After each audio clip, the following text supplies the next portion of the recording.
my garden right now, and I'm seeing that it needs a lot of maintenance. So what I'm gonna do is work my way through the garden, take you along with me. I'm gonna do some weeding as I go and talk about what I'm doing along the way. All right, so I don't know if you can see that, but we got about 7 or 8/10 of an inch of rain since my last video, and I didn't get a chance to finish my row that I was doing. And in a way it's good though, because it gives me the opportunity to talk about something that can happen with sheet mulching when you get a lot of rain and you don't have all the cardboard covered. If you look right here, this cardboard is bending from the water. It's actually about 6 inches up from the ground, and the reason that is not good is it's going to give that grass a chance to grow up through there, and then you're going to have a lot of grass coming up in your garden. So the first thing I have to do here is go along and bury all that cardboard. So that was some crazy heavy dirt. I guess that's what happens when almost an inch of rain comes down on it. But what I did was I took 3 cartloads of the dirt from my pile out front and just used it to weigh down that front edge. All right, so this here is my perennial row that I put in last year, and these are my strawberries. So there is some weeds happening here, which is fine. I mentioned this in a previous video. I'm a big believer in leaving the weeds that you pull as ground cover. I don't like letting them grow per se, because they can crowd out my strawberry plant, and I don't want that. So what I'm gonna do is just go along, pull out all these weeds, and try to isolate and reveal the beautiful strawberry plants that are there so that they have a chance to thrive. All right, so that is a pretty good first weeding of the first section of my strawberry row, and you can see that there are actually flowers coming, which is incredibly reassuring. That frost we had last weekend, I tell you, not my favorite thing, but looks like these guys survived and they're doing okay. Okay, so here I have a great big pile of the weeds that were all around. So I'm actually gonna take those and lay them in between my plants. They will die in the next few days. But what I'm doing that for is because when you take the weeds away, what you're actually doing is taking the nutrients of the soil away.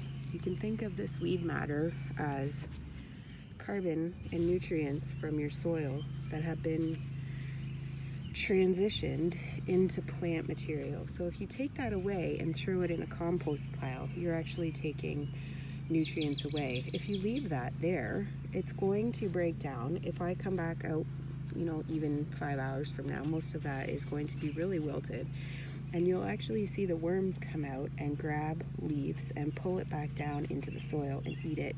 And that is good news. That's what we want, because worm castings make excellent plant food. All right, so I finished my strawberry row, and I apologize if you can hear my neighbor's lawnmower, and I've come to my asparagus. And here you can see these poor little souls are the ones that were coming up when the frost hit. So what I'm actually going to do is just break those tops off. This one here seems okay, and that one's okay, but this here, what happens when they get frost on them is that they shrivel, and that part is no good anymore. But a new fresh shoot will come up, which is what those are, and these actually need to be cut. So it looks like asparagus for dinner tonight. Here is kind of delicate because we have these little wee lettuce plants coming up here, which I would like to keep. So I'm just gonna carefully cover those. There's one. And again, these germinated themselves because they're open pollinated seeds. I put a bit of a description about that process in my previous video. Posted on Saturday, May 16th. So here's some of those lettuces that I was talking about. There's some more over there. I'll get to that in the next row. These things should take off now that we're into the end of May. I'm excited. They're delicious. Okay, so this here is my blueberry section. And I'm just gonna, oh buddy, you see that? Hey little fella. Can you move along a little bit? Are you okay there? Alright, we'll leave you. Sorry if I squished you, I didn't know you were there. Just gonna go ahead and clear as much as I can from around this area. I'm a little worried about that guy because he's not really moving. Something might have happened to him. Maybe he just needs a rest. Maybe I'll leave that part for now. I like toads. I'm not afraid of having toads in my garden. That guy doesn't seem to be moving. And maybe I'll just move along and give him a chance to finish sleeping or whatever it is that he's doing. I do have another blueberry plant here. I wanted to show you the little buds that are on them. You can see the little buds just coming. The leaves are starting to open up. These little clusters will form the flowers, which will form the fruit. So I'm going to show you that process as well. And I have 6 blueberry plants. So I'm going to go ahead and clear around those now. There's another little lettuce. So I just wanted to take a moment and show you that this here is my last blueberry in my blueberry row. And if you look at the bottom, what's coming up is a raspberry. My raspberry plants are over here. This isn't what you want. This guy's gonna crowd out that blueberry bush. Blueberries are kind of finicky. So I'm gonna come back with a pot later and pull that guy out. And there's some other volunteer raspberry plants here that I'm gonna pot up and give to my neighbors or friends or whoever wants them. So I'm at the raspberry section, and this middle part here is where they're supposed to be, and you can see that they're actually going everywhere. And I actually had a dream that my raspberries were going crazy, so I definitely think I'm going to come back and thin some of that out when I get some pots. Right here, it's looking really good. Some of these are almost ready, so that's going to be nice in another few days. Over here is the turnip that I'm letting go to seed.